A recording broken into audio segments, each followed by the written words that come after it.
الشيطان الرجيم بسم الله الرحمن الرحيم. Yang namanya poligami itu satu kebolehan dari Allah, namun ada syarat yang sangat ketat. Syarat yang ketat itu adalah adil. Fangkihu ma tobalakum minan nisa'i mathna wa thulatha wa ruba'. Nikahilah wanita-wanita yang baik yang kamu senangi, 2, 3 atau 4. Ayatnya jangan dihentikan di situ. Lanjutkan ayatnya. Fa illam ta'dilu fawahidah. Jika kamu merasa tidak bisa adil, kalau punya istri 2, 3 atau 4, maka jangan tunggu waktu lama. Fawahidah wis siji wae. Bukan berarti poligami tidak boleh, tapi syaratnya sangat ketat, yaitu adil. Sehingga poligami ini tidak harus menunggu istri mengizinkan, karena Allah sudah mengizinkan dengan catatan adil. Namun demikian, istri kita juga manusia. Lebih afdal kalau diajak rembukan. Dik, bagaimana? Itu ada seorang perempuan, kemarin suaminya meninggal dunia, dan dia butuh pendamping, butuh pengayom dan lain sebagainya. Maka bagaimana pendapatmu, Dik, jika aku menjadi imamnya? Insya Allah kalau wanita itu baik agamanya, suaminya dipandang bisa adil, istrinya akan membolehkan dan mendoakan. Kenapa? Karena poligaminya bukan untuk hawa nafsu, tetapi untuk meraih keridhaan Allah. Nah, diajak rembukan begitu kan lebih baik, dan jalannya insya Allah akan lebih baik. Poligami, istri tidak pernah diajak rembukan, tiba-tiba suami nikah. Nah, kemudian istri dengar dari orang lain, ini akan jadi timbul masalah dalam rumah tangga. Potensi besar tidak akan rukun, antara keluarga istri pertama dengan keluarga istri kedua. Potensi besar tidak akan rukun. Apalagi kalau nikahnya diawali dengan menipu. Sudah berumah tangga, punya anak, biar bisa nikah di KUA, maka statusnya dikatakan bujangan. Berarti anak istrinya dimatikan, dianggap mati anak istri yang pertama tadi.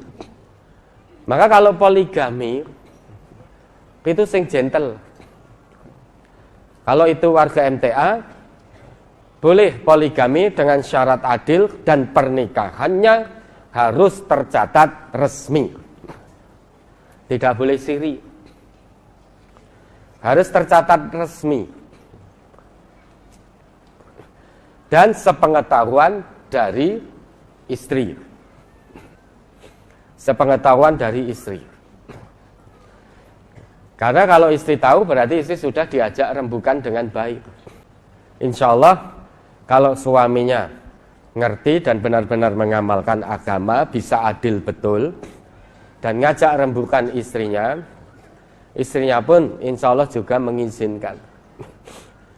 Kenapa? Karena istri tidak boleh tidak mengizinkan. Kalau suaminya sudah adil dan sudah ini, Allah saja mengizinkan.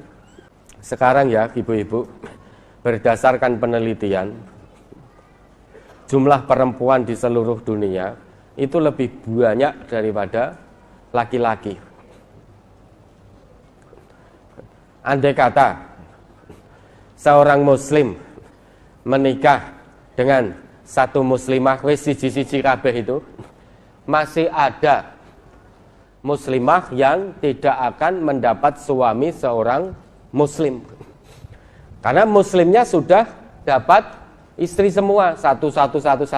Maka oleh Dr. Zakir Naik ditanyakan, lah muslimah yang belum mendapatkan suami muslim ini, apa kita rela muslimah kita mendapat suami kafir, mendapat suami non muslim, atau apakah kita rela muslimah kita menjadi properti publik? Itu pertanyaan dari Dr. Zakir Naik, karena berdasarkan penelitian yang beliau lakukan, jumlah perempuan di seluruh dunia ini saat ini lebih banyak 1:3 daripada jumlah populasi laki-laki. Nah, tentu kita tidak akan rela, tidak akan ikhlas muslimah kita dinikahi atau mendapat suami yang bukan muslim. Na'udzubillah.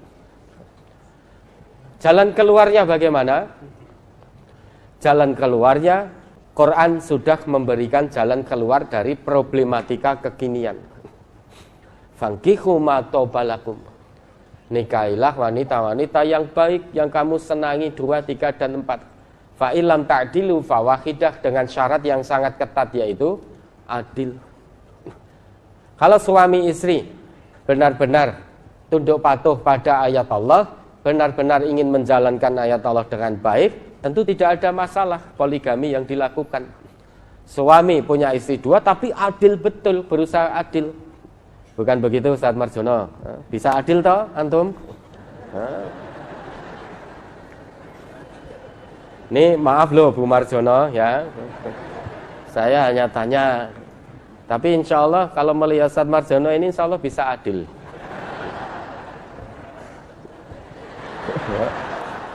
Akhlak beliau insya Allah baik, ahli ibadah, insya Allah mengamalkan Quran Sunnah. Kurang apa Bu Marjono? Ya ibu-ibu ya, jangan pernah menolak ayat poligami. Kalau jenengan mengatakan tidak boleh, Allah saja membolehkan dengan syarat yang ketat. Nah, nanti kalau suaminya tanya, "Dik, saya tak nikah lagi ya poligami," maka ibu-ibu jawab, "Nggih, boleh, dengan catatan jenengan adil betul." Jangan jawab tidak boleh. Kalau jawab tidak boleh berarti menolak ayat Allah itu. Allah saja dengan syarat ketat yaitu adil, Allah mengizinkan. Kenapa ibu-ibu tidak mengizinkan? Padahal adil betul. Ya nanti bapak-bapak ya, kalau mau poligami ajak rembukan istri dengan baik. Dan berani berpoligami harus berani adil. Jangan hanya berani poligami tapi ecek-ecek, ingah-ingih untuk berbuat adil. Aku wani poligami tapi nggak berani untuk berbuat adil. Kalau sudah berani poligami, lahir batin harus berani adil pada istri pertama dan keluarganya, istri kedua dan keluarganya, istri ketiga dan keluarganya, istri keempat dan keluarganya. Lahir batin harus berani adil. Kalau tidak bisa adil, hati-hati, pintu neraka terbuka lebar. Bagi laki-laki yang poligami tidak bisa adil, hati-hati, pintu neraka terbuka lebar karena tidak bisa adil. Sehingga mengabaikan persyaratan yang Allah berikan, melanggar syarat yang Allah berikan. Kalau melanggar syarat yang Allah berikan, maka tidak akan mendapat ridha Allah, sehingga pintu neraka terbuka lebar. Bagi ibu-ibu yang suaminya poligami dan memang betul-betul adil, maka jangan pernah coba-coba untuk menentang ayat poligami. Poligami dibolehkan menurut Al-Quran dengan syarat yang sangat ketat, yaitu adil. Dan bagi bapak-bapak yang mau poligami, usahakan. Istri kedua, ketiga, usahakan ya. Kalau bisa usianya sama dengan istri pertama. Kira-kira mau tidak Bapak? Lah bingung. Bingung juga. Boleh enggak dengan perempuan yang istrinya lebih muda? Jangan hanya boleh. Boleh dengan keadilan. Kan itu. Kira-kira bisa berbuat adil tidak Bapak? Nah, mungkin saat ini jawab bisa kan itu. Prakteknya ya ecek-ecek, hanya berani poligami, nggak berani adil. Maka bapak-bapak ya, para suami warga MTA ini insya Allah diizinkan punya istri 2, 3 atau 4 dengan syarat adil. Titik, nggak pakai koma.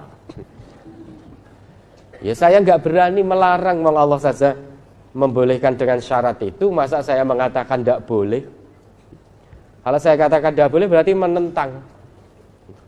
Tetapi saya belum menganjurkan. Biasanya kalau menganjurkan itu nanti terus diberi contoh dulu Ustaz.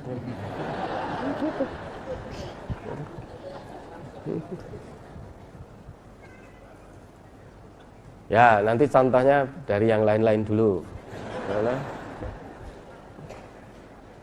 Ya poligami ibu-ibu itu boleh dengan syarat adil.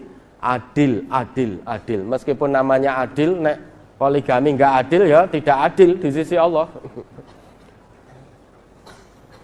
Harus adil. Maka bapak-bapak yang mau poligami, berani adil. Ajak rembukan istri dulu. Istrinya diajak rembukan dengan baik, keluarga diajak rembukan dengan baik. Dan nanti nikahnya harus resmi, tidak ada siri-sirinan. Harus resmi, tercatat resmi di KUA. Loh saya PNS nanti tunjangannya ini hilang yo ben. Iya no, kalau mau poligami sing gentle itu loh, aja ingah-ingih pengecut itu. Poligami, nggak berani adil, nggak berani hilang gaji, nggak berani ini. Jadi orang itu yang gentle. Ar-Razzaq itu bukan status pekerjaan kita. Ar-Razzaq itu siapa? Nah, gini ya sudah tahu. Tapi kenapa kok masih ketakutan kehilangan gaji, kehilangan pekerjaan? Nanti kalau ketahuan punya istri 2, punya istri 3. Menipu itu berarti. Kan otomatis andai kata nikah di KUA pun nggak mungkin akan ngomong sudah punya istri, pasti statusnya akan lajang bujangan, berarti menipu, dosa. Padahal pesan Nabi, iyyakum wal kadziba. Kalau kamu itu betul-betul ngaku sebagai orang yang beriman, jauhkan dirimu dari dusta, dari bohong. Kenapa? Fa innal kadziba yahdi ilal fujur, karena dusta, bohong itu akan membawa kita kepada perbuatan buruk, perbuatan kedurhakaan. Durhaka kepada siapa? Kepada Allah. Wa innal fujur yahdi ilan nar. Dan kedurhakaan itu akan menyeret pelakunya menuju neraka. Sudah tahu bohong itu membawa kita pada keburukan, keburukan membawa kita pada ke neraka. Cek enek wae wong memilih dusta, memilih kebohongan. Wa ma yazalur rajulu yakdzibu wa yataharral kadziba hatta yuktaba indallahi kadzaban. Akan selalu ada orang yang berkata, berbuat bohong, tidak jujur, dan terus memilih ketidakjujuran sampai dia dicatat oleh Allah sebagai pembohong. Nah sekarang kalau bapak-bapak takut kehilangan tunjangan, sekarang jenengan nikah lagi. Padahal syarat di majelis kita ini kalau mau nikah itu harus resmi agama, resmi pemerintah. Tidak boleh sirah-siri. Padahal sirah itu nggak ada ya, adanya siri. Itu kalau jenengan ke KUA, takut kehilangan gaji dan tunjangan. Kalau ditanya, jawab jenengan apakah masih punya istri atau akan jawab lajang? Ya tentu lajang, karena kalau jawab punya istri akan hilang gaji, hilang tunjangan. Akhirnya memilih kebohongan, membohongi orang-orang KUA. Selain itu, kalau tertulis lajang, berarti jenengan secara tidak langsung telah menganggap istri pertama dan anak-anaknya, keluarganya itu telah mati, mematikan istri pertama dan anak-anak, mematikan secara majazi. Lawang masih hidup kok di statusnya ditulis lajang, hanya gara-gara biar bisa menikah lagi, memilih kebohongan. Yang kedua, telah mematikan tanpa sadar istri dan anak-anaknya. Nah, pilih poligami adil, nikah resmi, atau poligami berbohong dan menganggap mati istri dan anak-anak yang dari keluarga pertama. Pilih mana? Monggo, semua ada konsekuensinya di hadapan Allah. Ini loh yang dikatakan poligami itu syaratnya ketat. Bukan berarti tidak boleh, boleh tapi dengan syarat ketat, yaitu adil itu tadi. Maka komunikasikan yang baik bapak-bapak yang mau berpoligami dengan istri. Pertama, komunikasikan yang baik. Insya Allah kalau istrinya paham agama dan ingin mengamalkan agama, ingin mendapatkan surganya Allah, insya Allah istri pun juga akan mengizinkan kalau suaminya menikah lagi dengan catatan adil. Kalau suaminya adil, bisa berlaku adil menurut ketetapan Allah, itu suaminya diizinkan poligami. Mboten ibu-ibu? Diizinkan. Itu loh bapak-bapak, sudah saya mintakan izin dengan syarat adil. Sudah, mbok sampai kapanpun kita tidak boleh mengatakan poligami tidak boleh. Lawang Allah membolehkan dengan syarat adil itu. Masa kita kok mengatakan tidak boleh? Ya, mohon direnungkan Tan Marjono ya.